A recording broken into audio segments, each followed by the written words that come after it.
new study released by the Pew Research Center shows 1/3 of American adults take part in New Age practices at least once a year. These practices include tarot card readings, fortune tellings, and astrology. However, most of them say they only took part in these practices for fun. About 1% said they used them for guidance in life decisions. EWTN's Abby Galvan recently discussed the dangers of these practices with a well-known exorcist. Joining us now is Monsignor Stephen Rossetti, priest and author of the new book, My Confrontation with Hell, Real Demonic Encounters of an Exorcist. Monsignor Rossetti, thank you for joining us. First off, can you tell us why Catholics should avoid these kind of practices? Well, Abby, for example, the Bible is very clear. It calls divination, and that's what these are, divination, using occult practices to try to appear into hidden knowledge and hidden powers. And the Bible calls it an abomination. Very strong word, an abomination. Why? Because it's a portal to the demonic. People don't realize it, even if you think you're doing it for fun.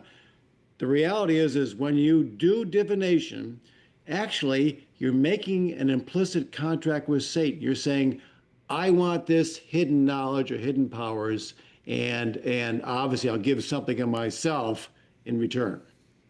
Now, Father, it seems like the interest in New Age spirituality can be seen as an interest in the transcendental itself. Do you agree, and do you think there's opportunity for evangelization?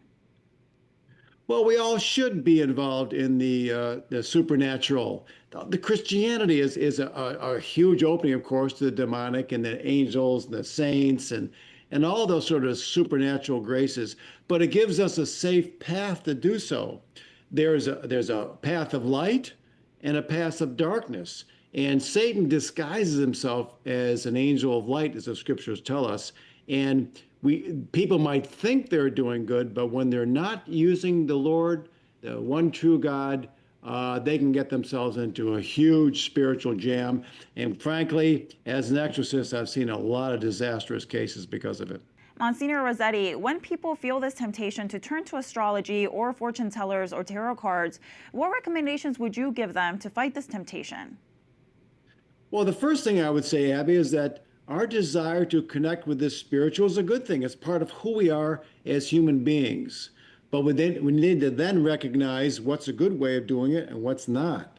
Tarot cards, divination is all a very dangerous thing to do. So what do? Read the scriptures, receive the sacraments, do a Catholic Christian meditation, go to Eucharistic adoration. There's lots of spiritual things that we can do, and you can become enlightened in a real Christian way. And lastly, can you tell us about your new book? New book, yeah, My Confrontation with Hell. Basically, I talk about these sorts of things. I talk about people come to us spiritually afflicted and how they got that way. And basically, we start, people manifested demonic, and there's the spiritual battle. Now, the good news is Jesus wins, always, and his beautiful mother, that Jesus and his beautiful mother casts out the demons. But it's a fight, and people don't realize that demons are real. Jesus said so. He crushed Satan's kingdom. So hang on to Jesus, and you'll be fine. You make a contract with Satan or start going into the dark world, it gets very ugly, and it's a very difficult case to exercise. Monsignor Rossetti, thank you for the work that you do. My pleasure, Abby, and thanks for what EWTN does. It's a wonderful ministry. Thank you.